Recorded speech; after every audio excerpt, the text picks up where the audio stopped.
Em nome do Pai, do Filho e do Espírito Santo. Amém.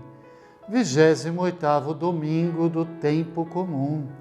Continuamos a proclamação do Evangelho de São Marcos. Agora, capítulo 10, versículos de 17 a 30. Quando Jesus estava saindo para continuar seu caminho, alguém correu, ajoelhou-se diante dele e perguntou: Bom mestre, o que devo fazer para ter em herança a vida eterna? Jesus lhe respondeu: Por que me chamas de bom? Ninguém é bom a não ser um só, Deus.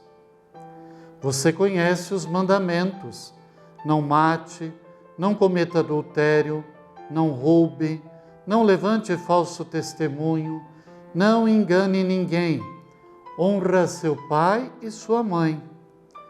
Ele então lhe disse: Mestre, eu tenho observado todas estas coisas desde a minha juventude. E Jesus, olhando para ele, o amou e lhe disse: Só uma coisa lhe falta. Vá, venda tudo o que você tem e dê aos pobres, e você terá um tesouro no céu. Depois venha e siga-me. Mas ele, espantado com estas palavras, foi embora triste, porque tinha muitos bens. Olhando ao redor, Jesus disse a seus discípulos: Como é difícil os que têm riqueza entrarem no reino de Deus. Os discípulos ficaram admirados com estas palavras dele, mas Jesus continuou a dizer: Filhos, como é difícil entrar no reino de Deus. É mais fácil um camelo passar pelo vão de uma agulha do que um rico entrar no reino de Deus.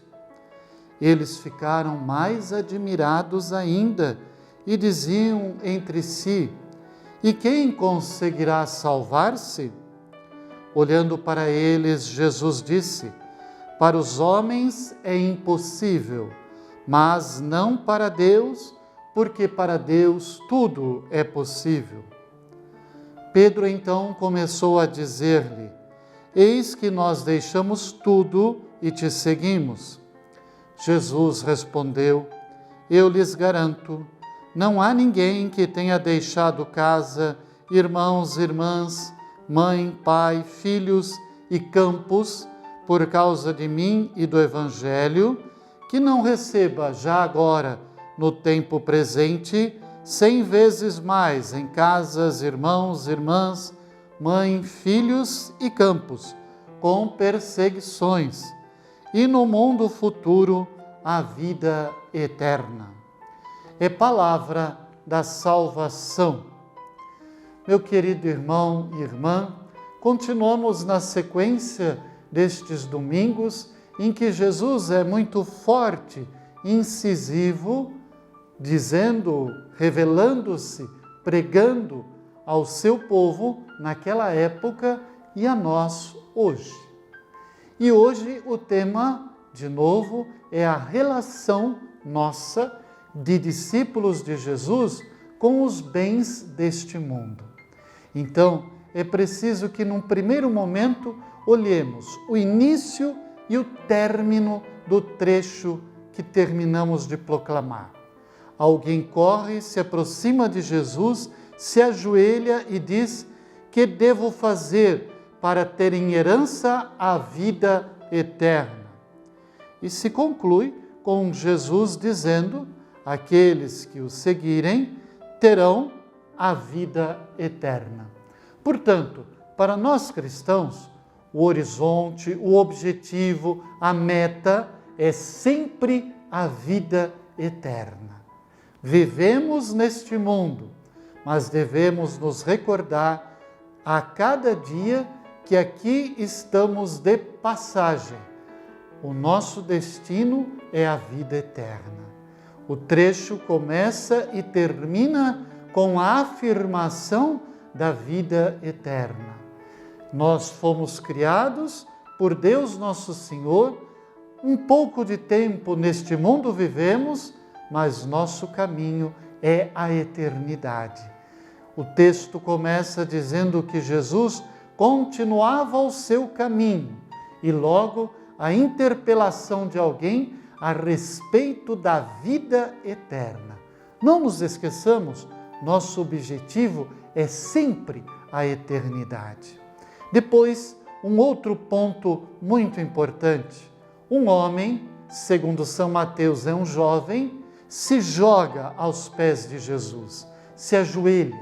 Portanto, reconhece que Jesus é alguém especial. Ao menos alguém especial Jesus é para aquele homem que não tem nome. Isso também significa, pode ser qualquer um de nós, qualquer admirador de Jesus ao longo dos séculos e das gerações. Pois bem, ele diz, bom mestre, bom mestre. E a resposta de Jesus, por que me chamas de bom? Ninguém é bom a não ser um só, Deus.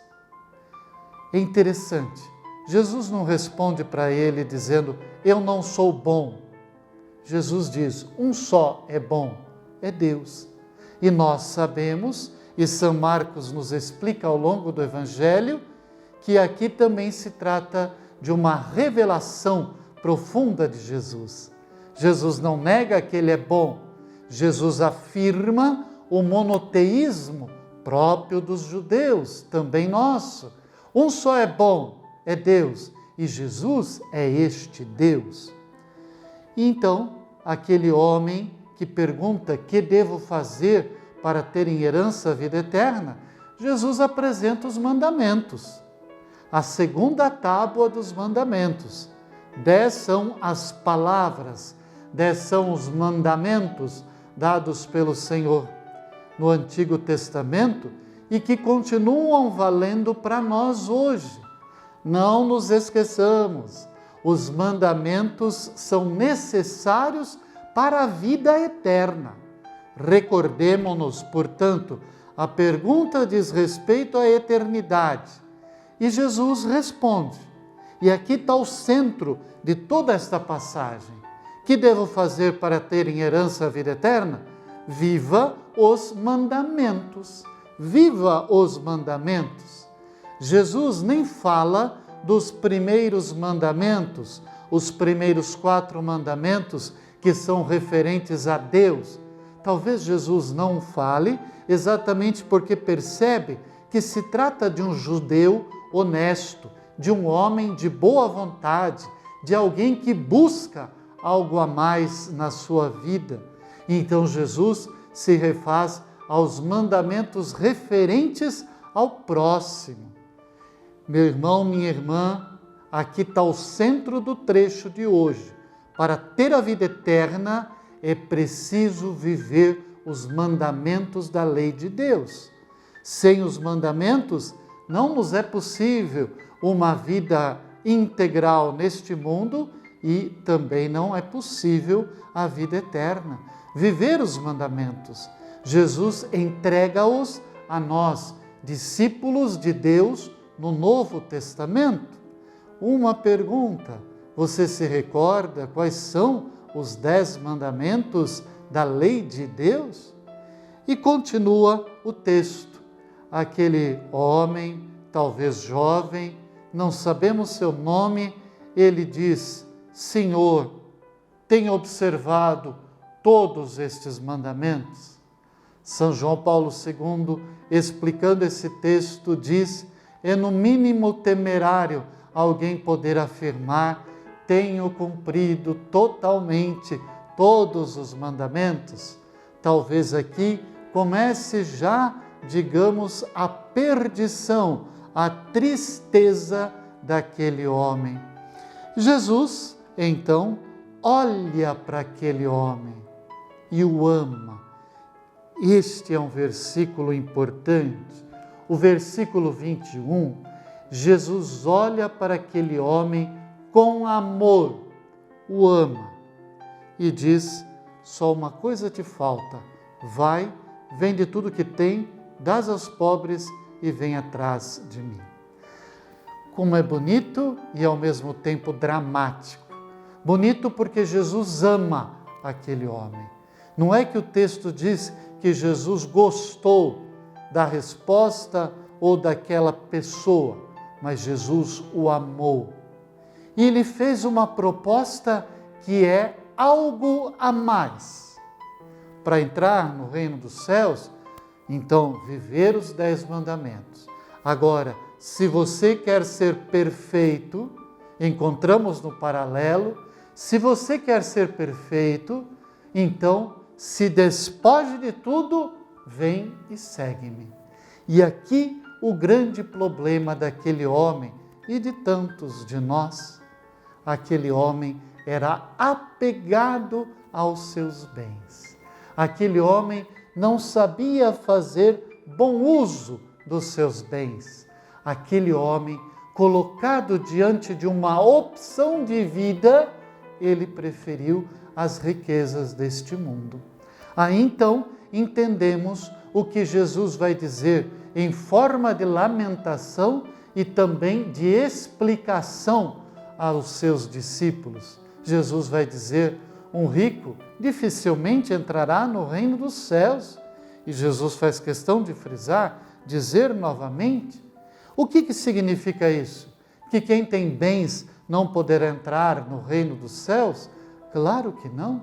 Mas significa que quem tem os bens que dominam o próprio coração não pode deixar Deus entrar.